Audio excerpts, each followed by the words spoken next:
Before shooting a series of videos on the regulatory changes and the impact upon the pharmaceutical manufacturer, this session's topic today will be addressing the Medicaid expansion with the U.S. territories. Currently, sales and rebates are included in the 50 U.S. states and D.C. in the calculation of AMP. CMS is proposing to expand this to include the U.S. territories such as Puerto Rico, Guam, and the Virgin Islands. For many manufacturers, the treatment of U.S. territories differs among their organizations. Examples could include sales to Guam. One manufacturer may have a foreign parent in charge of those sales. Another manufacturer may have a completely different manufacturer responsible for the sales to Guam. And Puerto Rico may be considered a separate legal entity. It's very hard for a manufacturer to take all of these different legal entities and try to reconcile them under one AMP calculation.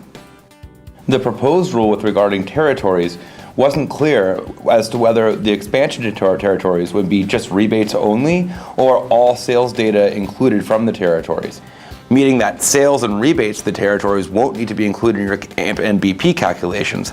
However, you might have rebate programs coming from the territories. A Puerto Rican SPAP, Guam SUP, Virgin Islands MEDI. Or it could mean that you actually will have to include sales and rebates to the territories in your AMP and best price calculations. If you think about that, that means one very low price sale to a single hospital in the Virgin Islands could set your best price for the entire United States.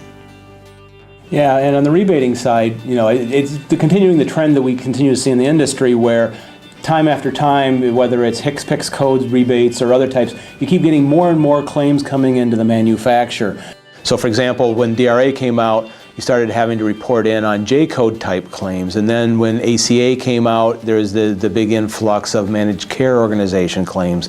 Now, with the AMP rule and the potential for getting the territories in, you're going to get in new claims for each of the 4 territories. You could potentially get multiple types of claims because you have multiple types of programs. You might have the MEDI program, SPAPs, CHIP, etc. in there, all coming in.